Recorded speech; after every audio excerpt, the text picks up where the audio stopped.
So, the old Indian tradition, how I heard it was through Papaji. And the story goes sort of like this. So there's a mother lion and a baby lion, and the mother lion gets killed, so the baby lion's on its own. So it's roaming around, doesn't know what's going on, doesn't know who it is or anything like that, and then sees this herd of sheep, and so it runs after the sheep, and the sheep see it as a lion, so they start running away. And then they realize it doesn't even know it's a lion, so they stop, and he just starts commingling with them and trying to sort of blend in, and starts acting like he's a sheep. And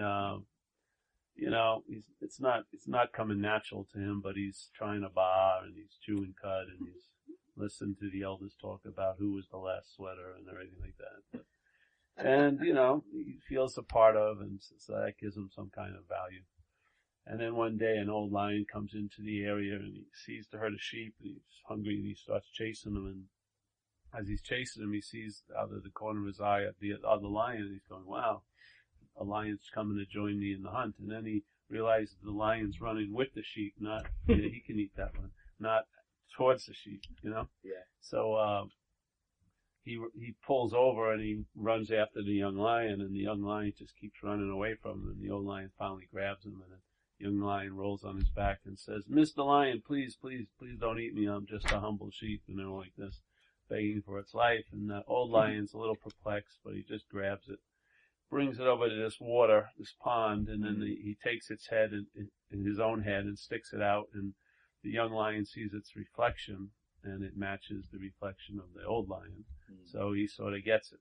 So he goes, hey, and so the old lion realizes he got it, and he says, roar, and the young lion roars. He doesn't have to take 3 months of roaring classes or all like that. So there it goes. It's that very simple. There wasn't a process involved. It was just a revelation. Revelation's not of time, so it may not take time to show up. It just occurs, and then there's a shift. So, all right, that sounds good. So then people share the story, and they try to imply that there's a lion, that you're a lion. And so people hear the message, yeah, I'm a lion, I'm a lion. But as they're hearing the message, it's coming closer to them, and it goes into their ear, which is defined as a sheep's ear, and then it gets turned into, I can become like a lion. And so that's not the message. The message is, you are a lion, much quicker. But the way it gets translated by the format that's run in the show is, I can become like a lion, because obviously it has an assumption that's taken to be a fact that it's a sheep. Yeah. Now it's not questioned too often, it's just assumed. So everything that it hears from the idea of being a sheep. So when it hears about a lion, the only way you can interpret it is, I can maybe become like a lion, but I'll still be a sheep inherently, but I could have some maybe lion qualities that will maybe make my life as a sheep a little better, a little more, exciting and dramatic and courageous. Yeah, it sounds great. And so you practice and stuff like that. But the point is, the practice at that time can be actually used to reaffirm that you're a sheep. So how much is the practice doing for you? Maybe a lot as a sheep, but it's not leading you to the questioning your sheep nature and seeing that it's not so. If it does lead to it, it doesn't do it purposely. It may just occur by its failing. The system that you're practicing will fail, and you'll be left exhausted, and then the revelation will be, hey, I am what I'm seeking, but who knows? So that's the second point, is, you can hear the idea of what it's like to be awake or do this and do that, and it may sound really good, but who does it sound really good to? Yeah. And if it sounds really good to the you, and if the you takes ownership of that message, then it will be, you're going to become like a lion. Yeah. And so let's say some sheeps get together and they're in agreement with becoming like a lion, and it's sort of a radical new movement. And so they don't have much information, but they find a couple of pictures of old lions, and you put them in a little cellar, and they have meetings, and they stare at the lions, and they're trying to straighten their hair, so create like a mane instead of the curls. And, they're having roaring lessons taught by a sheep, So it still sounds like a ba, but, convincing themselves it's like like a roar. And so on and so forth. And it may feel really good and may even better their lives, but it's not getting to the point that the point is a misidentification. They are a lion, but they've assumed themselves to be a sheep. So that to me is the whole message, is to, instead of questioning from the point, let's say questioning life from the point of a sheep, it's to question the point of a sheep.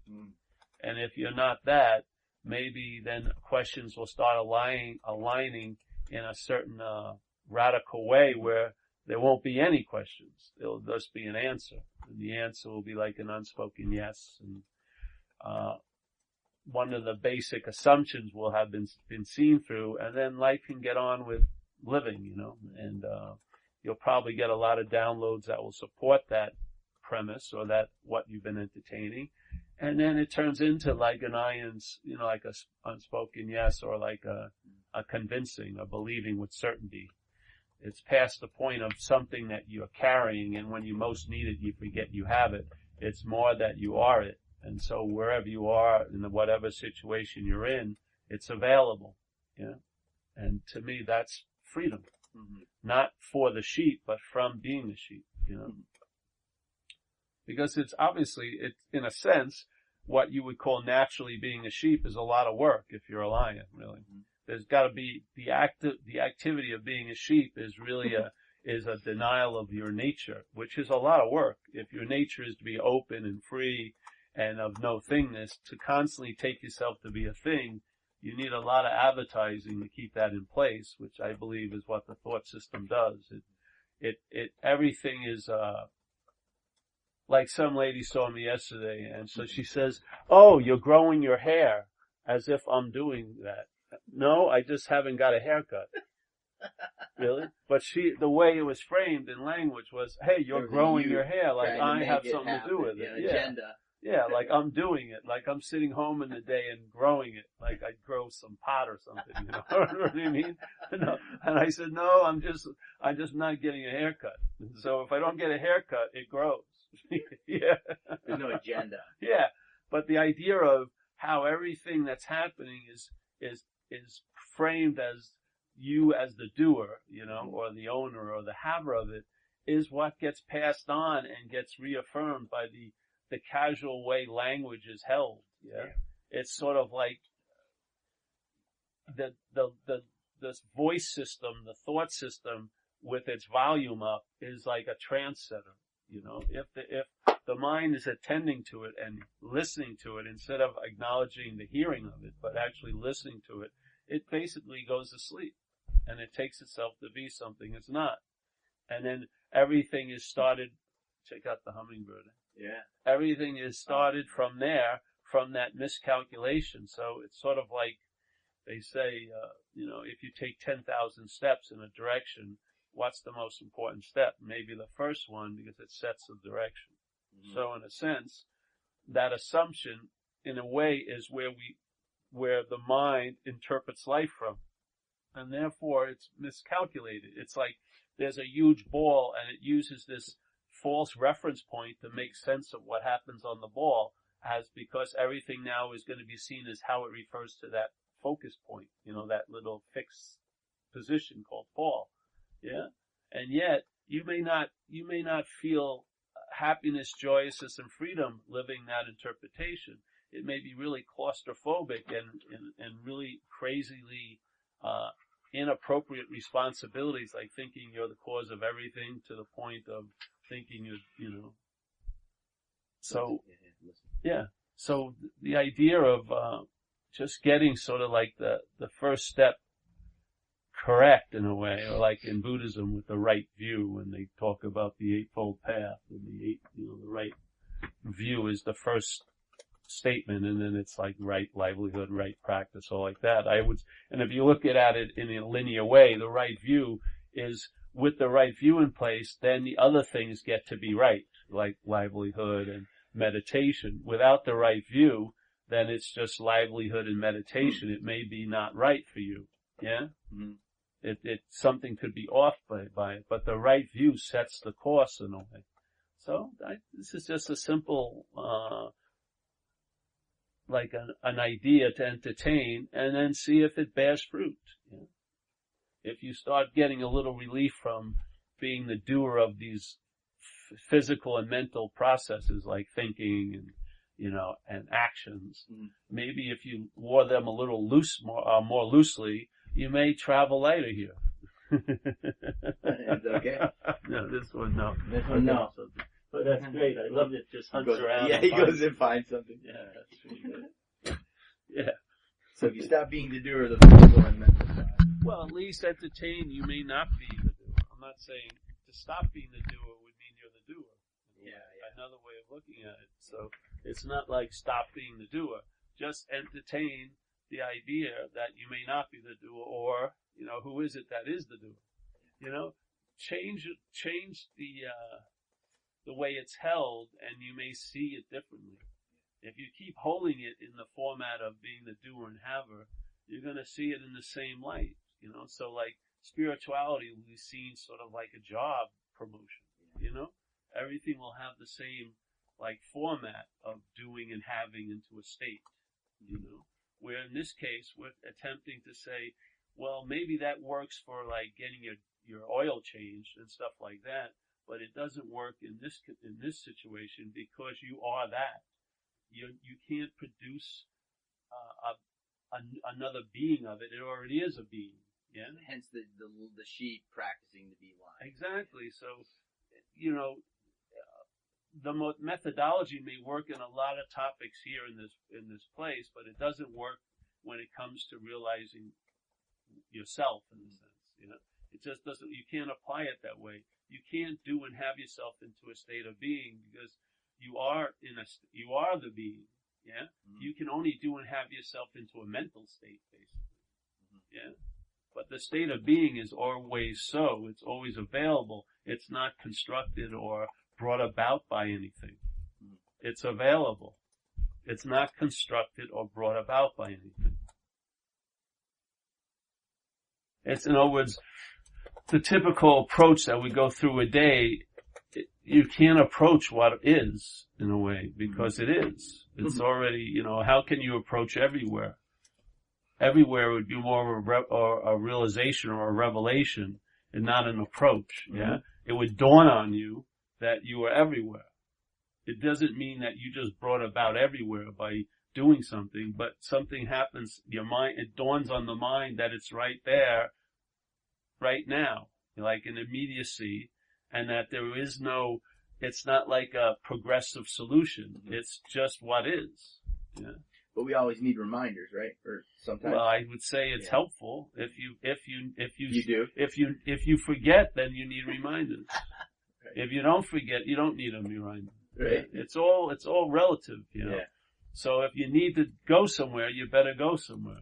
If you don't need to hear this message, don't hear the message. But if you need to hear the message, acting like you don't need to hear the message it may not serve you. Yeah. So, you know, right. It's like really practical in a way. Yeah. Yeah. Like do you feel like, you know, do you feel like you're the doer? Well, then do the right thing. You know what I mean? If you feel like you're the doer, that you have say in the matter, and then if you believe you have free will, then exert it. Do the next right thing. Yeah. It's practical, yeah. Yeah, if you don't feel like you have free will, then that's the next right thing. Whatever it is, you know. Then you can be with what happened. Well, whatever. It doesn't matter. It's just mind playing with itself. But it's nice to know how it's playing so you can be flexible with it. If you take any position, even a non-position, it's going to be buffeted by things. You're going to be rigid. Yeah. You know? You're not going to be like the bamboo that can move with all the different winds. Yeah. You may be able to move with one like a north wind, but the southwest and east wind breaks you. Yeah. Because you think you're right in a subtle way. Mm-hmm. So yeah, you know. There's a flow. Well, there's a flexibility. Yeah. Yeah. I mean, you may have an ardent feeling that you're onto something, and it's okay that you're not, you know. You know what I mean? Like, for me to be right, others don't have to be wrong. Right. You know what I mean? It's just like, hey, I feel like this works for me, but hey, you know, can I say for sure it's going to work for you? How could I do that? Right. You know? You and I are the biggest players in the game, you know. I mean, who lets you know that you know God? Your head does, usually. Yeah. So. Is that possible, though? What? For your head to know God? No, No. of course not. 'Cause It's your impossible idea- to know God, period. Because your idea is small. Well, it's just like Ramana said, to know God is to be God. Yeah. Yeah? Let's say to know math isn't to be math, right? No. To know, Yeah. that Idaho isn't to be Idaho, but in the sense of God, to know God is to be God. You can't have an experience of God. You can't know it because it's As a you can't.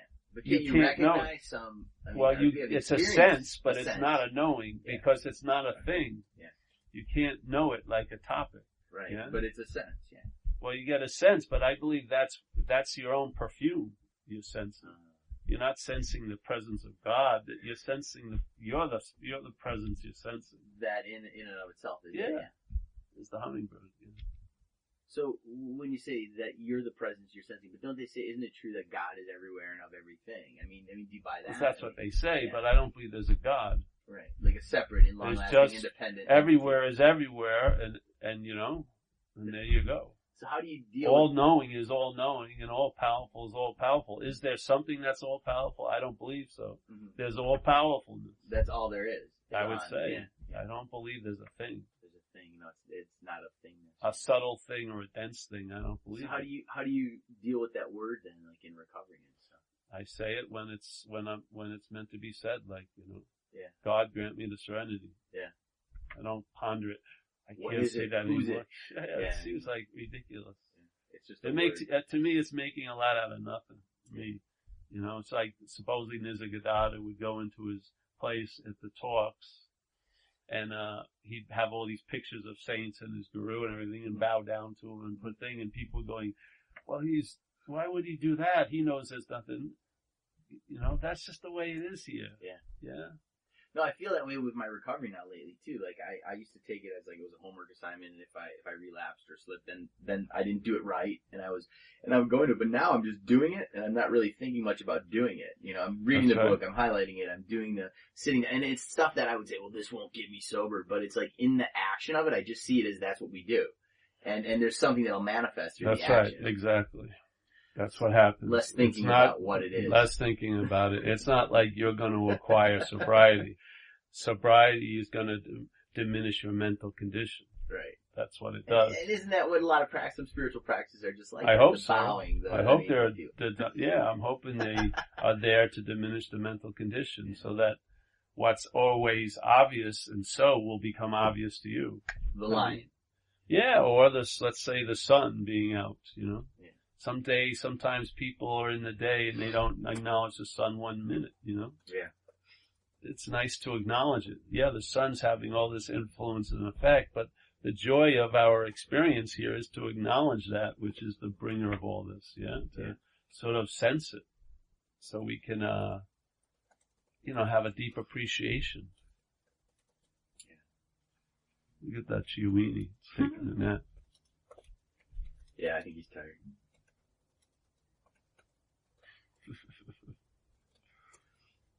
All right. Good? Yeah. Good enough. Yeah. Let's work with that. Sounds good. So we've got, playing God left. And we got, playing God left.